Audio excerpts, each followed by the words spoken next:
something a lot of people tend to take for granted when they're doing any spell work or any type of cleansing is the timing. So, for instance, if you are going through a breakup or a divorce or anything like that, you're going to want to do a cleansing bath, usually black walnut or something along those lines. If you are doing or moving into a new home, starting a new job, move to a completely new place, you're going to want to do a bath that involves you getting rid of the old luck or the old energy and bringing in some fresh new good luck or new energy.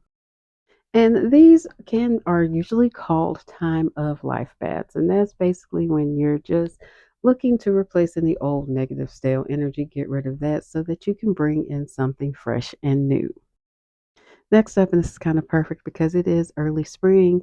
Usually, when you're doing a full body detox or full body cleanse, you're going to want to do this during the early spring, and it's still the perfect time to do it. And this, usually in the old ways, sometimes involves some type of blood thinning, but now it's just a full on cleansing bath. And this is not any type of health advice, so I'm not a medical professional, but this cleansing sometimes, depending on the practitioner, can involve drinking herbal lax or taking laxatives, drinking herbal teas, or eating some type of laxative type herbs.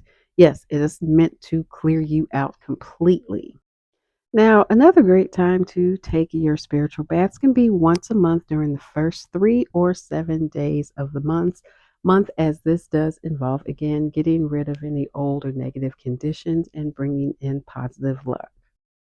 And these types of baths are often repeated during the same days of the month. So you're either doing the first three or the first seven, and you're going to do that for 3 months. Now, when we're talking about any type of bath spells or cleansings, we know that it's often going to involve a bath at the beginning and a bath at the end, one before sunrise and again one shortly after sunset. And it's always important that you follow any type of rituals or instructions that you're given by a practitioner to the T because that is the only way that it is going to work. Now, if you're not too good with the spell work, here is a simple way to remember things. If you're trying to draw anything or attract anything into your life, you're going to want to do it when the hands of the clock, excuse me, are facing upward, so when they're rising. If you're trying to remove things away, you're going to want to do it when the hands are facing down. And that can be done anytime, day or night, any day of the week.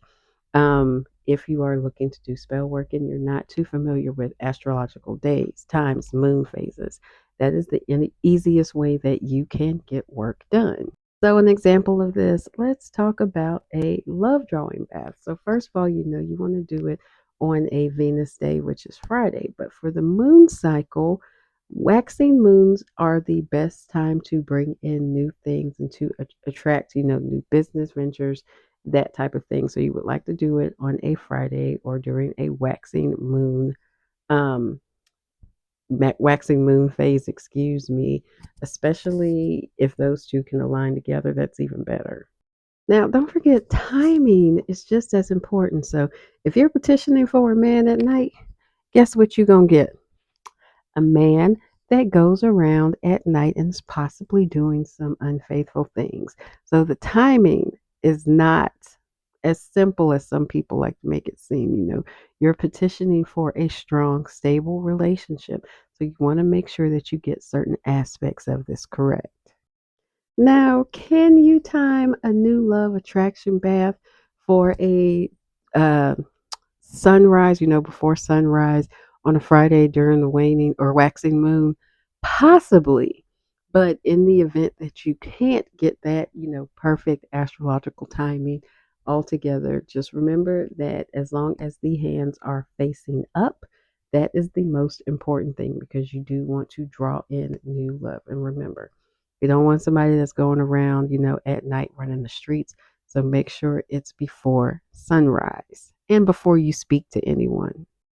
So this was just a little quick video on how to do spiritual baths with the example of using a love bath. If y'all want to know more, please drop your topics, subjects, questions in the comments below, and I will be more than happy to make a video on it. Bye.